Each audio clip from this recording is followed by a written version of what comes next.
یوم دفاع بھرپور جوش و جذبے کے ساتھ منایا جائے گا۔ ملک کی ترقی، خوشحالی اور امن و سلامتی کے لیے خصوصی دعائیں مانگی جائیں گی۔ سرکاری اور غیر سرکاری سطح پر خصوصی تقریبات منعقد ہوں گی۔ وطن عزیز کی دفاع کے لیے مسلح افواج کو زبردست خراج تحسین پیش کیا جائے گا۔ لوگ 1965 کی جنگ کو دوران ملک کے دفاع کے لیے قربانیاں دینے والے شہداء کے مزاروں پر جا کر ان کی عظیم قربانیوں کو خراج عقیدت پیش کریں گے۔ مرکزی تقریبات GHQ میں ہوگی۔ وزیر اعظم شہباز شریف تقریب کے مہمان خصوصی ہوں گے۔ Army chief general Syed Asim Munir بھی تقریب میں شرکت کریں گے۔ تقریب میں مسلح افواج کے سربراہان، سفیران اور ارکان پارلیمنٹ بھی شریک ہوں گے۔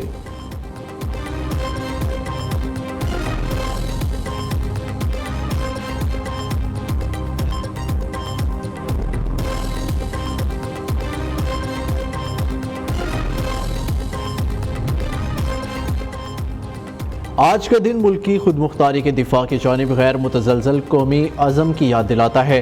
صدر مملکت آصف زرداری نے کہا کہ مسلح افواج قومی خود مختاری، ملکی سالمیت کو درپیش چیلنجز سے نمٹنے کے لیے ہمہ وقت تیار ہے۔ کشمیری عوام کی حالت زار کا ازالہ کر کے ہی خطے میں دیر پا امن ممکن ہے۔ وزیر اعظم شہباز شریف نے کہا کہ افواج کے عظیم سپوتوں نے 6 ستمبر 1965 کو حملہ آور دشمن کو شکست پاس دی۔ مسئلہ کشمیر کا حل نہ ہونا خطے میں قیام امن اور ترقی کی راہ میں سب سے بڑی رکاوٹ ہے۔ تقسیم کشمیر برصغیر کا نامکمل ایجنڈا ہے جسے کشمیری عوام کی امنگوں کے مطابق حل ہونا چاہیے۔ یوم دفاع پر صدر مملکت اور وزیر اعظم کے پیغامات۔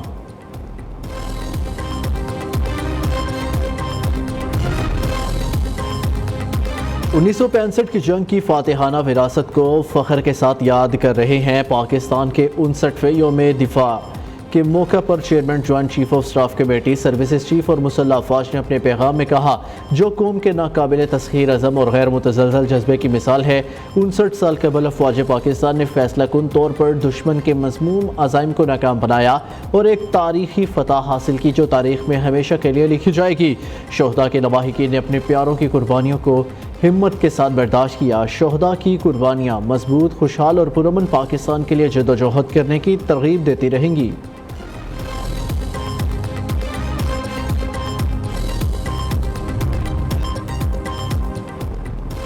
پاک فوج ہر قسم کے سیکیورٹی چیلنجز سے نمٹنے کے لیے ہم وقت تیار۔ عسکری قیادت کا ملکی سالمیت اور دفاع کے غیر متزلزل عزم کا اعادہ۔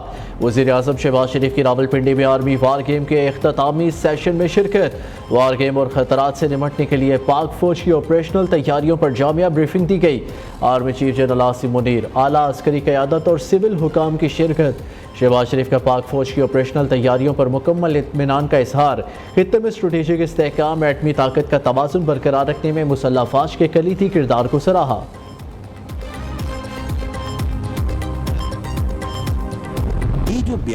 پاکستان کے خلاف جارحانہ عزائم ناکام بنانے کے لیے صلاحیتوں میں اضافہ جاری رکھیں گے، عسکری قیادت کا عزم۔ ترجمان پاک فوج نے کہا، وزیر اعظم نے پاک فوج کی آپریشنل تیاریوں پر اطمینان کا اظہار کیا اور خطے میں اسٹریٹجک استحکام برقرار رکھنے میں مسلح افواج کے کردار کو تسلیم کیا۔ نہتے شہریوں کو نشانہ بنانے والوں کا انسانیت اور بلوچ اقدار سے کوئی تعلق نہیں۔ شہریوں کے جان و مال ترقی کے دشمنوں سے ریاست آہنی ہاتھوں سے نمٹے گی۔ لیفٹیننٹ جنرل احمد شریف نے کہا، بلوچستان میں حالیہ حملے بیرونی فنڈنگ اور مدد کا شاخسانہ ہے۔ ایک ماہ میں آپریشنز کے دوران 90 خوارج کو جہنم واصل کیا گیا۔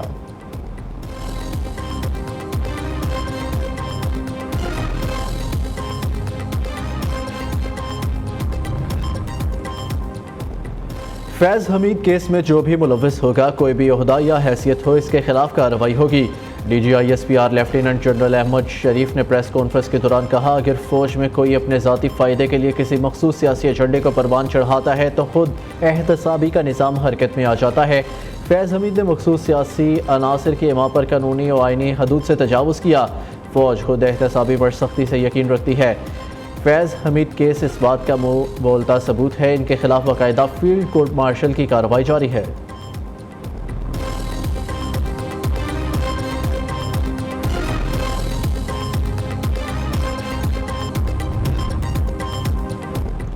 وفاقی حکومت کے بلوچستان میں سیکیورٹی صورتحال کے تناظر میں اہم اقدامات، پاک فوج اور سول آرمڈ فورسز کو خصوصی اختیارات دینے کا فیصلہ۔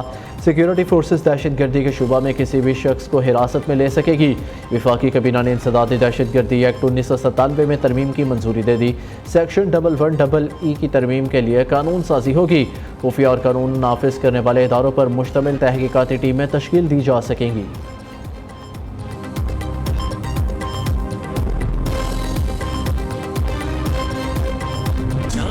یوم دفاع اور شہداء کے موقع پر فرنٹیئر کور خیبر پختونخوا نوٹ نے نغمہ ریلیز کر دیا۔ جانباز سپاہیوں کا ملکی حفاظت کا عہد، پاکستان سے محبت کے اظہار کے عنوان سے نغمے میں وطن سے محبت اور وفا کا اعادہ کیا گیا ہے۔ خیبر پختونخوا اور پنجاب کی موسیقی کو یکجا کر کے منفرد انداز میں گایا گیا۔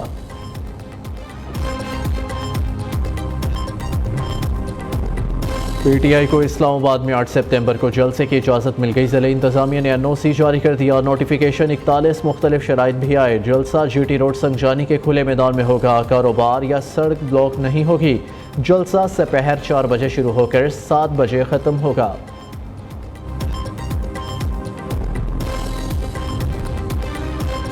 بغیر اجازت جلسہ کرنے یا شرکت پر 3 سال قید۔ اسلام آباد میں اجتماع اور امن امان بل سینٹ میں کثرت رائے سے منظور۔ پی ٹی آئی ارکان کا ایوان میں بل کے خلاف شدید احتجاج۔ P T I senator Ali Zafar کا حکومت پر اسلام آباد کا جلسہ روکنے کا الزام۔ شبلی فراز نے سوال اٹھایا، ابھی تک کوئی جلسہ نہیں تو پھر کنٹینرز کیوں رکھے ہیں؟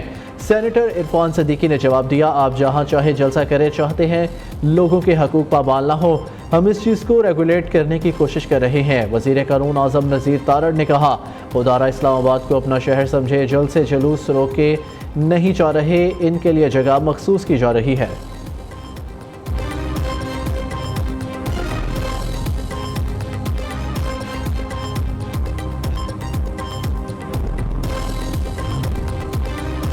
سپریم کورٹ نیب ترامیم کیس کا فیصلہ آج سنائے گی۔ وفاقی حکومت نے نیب ترامیم کیس فیصلے پر انٹرا کورٹ اپیل دائر کی تھی۔ سپریم کورٹ نے 6 جون کو انٹرا کورٹ اپیل پر فیصلہ محفوظ کیا تھا۔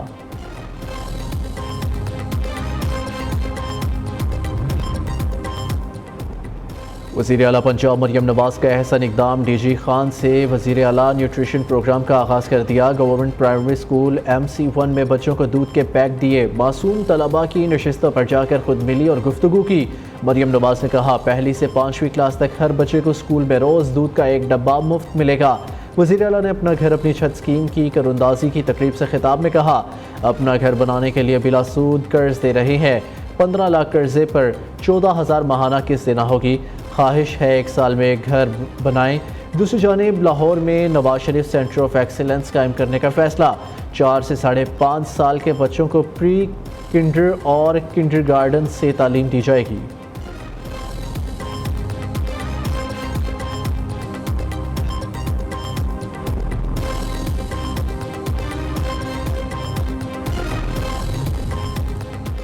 گجرانوالہ کے سرکاری اسکول میں بچیوں سے مبینہ زیادتی کا انکشاف۔ کینٹین ملازم نے متعدد بچیوں سے زیادتی کی اور ویڈیو بنائی۔ پولیس نے مقدمہ درج کر کے ملزم کو گرفتار کر لیا۔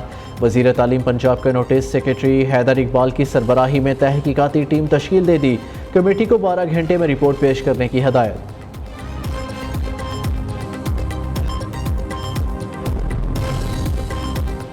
کارساز حادثہ کیس کا حتمی چلان 19 ستمبر تک طلب۔ حتمی میڈیکل رپورٹ، CCTV کی رپورٹ موصول نہیں ہوئی۔ گاڑی کی رفتار کا تعین کرنے کے لیے NED کے ماہرین سے مدد لے لی ہے۔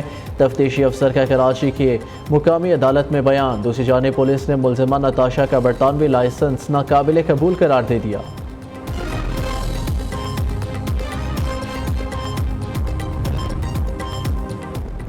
کراچی کی بنارس کالونی میں مبینہ پولیس مقابلہ، فائرنگ کے تبادلے میں 2 ڈاکو ہلاک۔ گلشن سرجانی اور قصبہ کالونی میں ڈاکوؤں کی فائرنگ سے 2 شہری زخمی ہو گئے۔ شارع فیصل تھانے کی حدود جوہر چورنگی پر ڈکیتی کی واردات۔ ڈاکو نے چائے کا ہوٹل لوٹ لیا۔ چائے کے کپ اور ملازمین کے کپڑوں کے بیگ بھی ساتھ لے گئے۔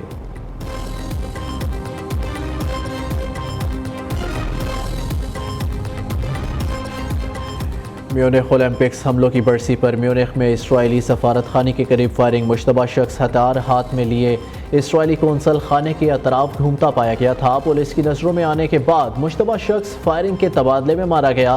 حکام کا کہنا ہے کہ اس امکان کو نظر انداز نہیں کیا جا سکتا کہ مشتبہ شخص اسرائیلی قونصل خانے کو نشانہ بنانا چاہتا تھا۔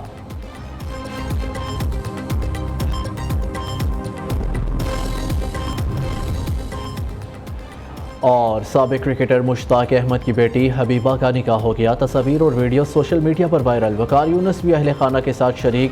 دوسری جانب سابق ٹیسٹ کرکٹر اور مایہ ناز بیٹسمین محمد یوسف بھی نانا بن گئے۔